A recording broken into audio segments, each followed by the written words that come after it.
Hey guys, my name is Candace, and I am responding well, obviously to our discussion, but what I think we should start doing as a class is I think we should start doing more group projects. I do like group projects, and I think they are a little bit difficult to, like assign people to groups and stuff, but I think they do work great, and I think it helps alleviate some of the stress for assignments and stuff. And I also think it's a great way to interact with everyone else in the class because you get to meet new people and you get to talk to them and you get to discuss with them. And you can also meet outside of class if you choose to do so, if you live close enough to each other. And that's also another great way to interact with classmates outside of the class, because with online classes it gets hard because you're just talking to the people on a discussion board, you're talking to them, in response, and you don't really get to see their faces, hear their voices, know who they are. You just read their responses to a discussion and you either agree or disagree and, state your facts. I think that group projects are a great way to get to know one another, even if it is online, because you can see how the other people work and you can see what their opinions are and you get to know them just a little bit better. And that way, it kind of eliminates the fact that people don't always know each other in an online class. And that's always one of my biggest complaints, is that online classes don't always feel like a true close-knit class because you don't always get to see each other face to face and hear each other talk. And then what I think our instructors should start doing is maybe including themselves more in the discussions, like interjecting their opinions and their voice to help kind of get discussions moving along if they're slow.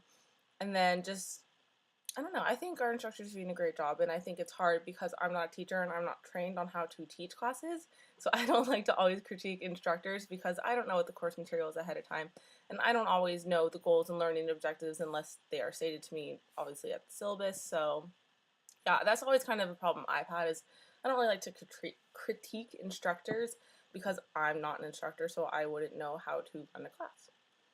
And then what I should start doing more as a participant, is I'm really bad at this, is I don't always schedule my time very well because I have a pretty erratic schedule and it's week to week.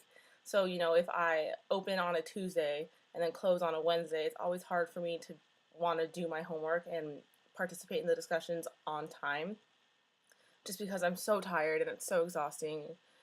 And yeah, everyone knows how that goes. It's just I need to schedule my time a little bit better. I'm actually really good at time managing, but it's just been pretty late, like pretty recently, I haven't been that good at it.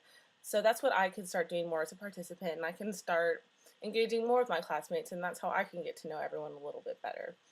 And then what the class should start doing as a whole is maybe posting more videos like this so we can see each other's faces, hear each other's voices, and get to know each other on a personal level like that. And I don't think we should stop doing anything. I'm not the biggest fan of the SCORM or SCORM packages. Those aren't my favorite. I do like how they're kind of like PowerPoint and like interactive, and they kind of go like step by step by step and help us learn the material. But for me, I lose interest in those pretty quickly because I do have a short attention span, so they're not my favorite thing in the world. But they're not the worst thing. I do like them and I don't like them. And maybe I think that's just like one thing we should stop. But like I mentioned earlier, I don't really like to critique professors or teachers because I don't know how they want to run their class. And if it works well for other people, I don't want to be the person that says like, hey, they're awful, I don't like them, we shouldn't do them. But like I said, they're like good and bad, and I don't know. I think they should just be a little bit shorter because even though they aren't that long, like I still do lose interest pretty quickly. I'm like, oh great, I have to do this. And then what I think we should continue is just our discussion boards and stuff. I think that discussions are always very important in classes because you get to learn each other's opinions, you get to learn new things, and they're just, I don't know, they're just really good to like interact between like the teacher and the students and kind of like just build our community as a whole as an online class. So yeah, that was my discussion. I hope you guys enjoyed it, and I hope you all have good weeks. Bye.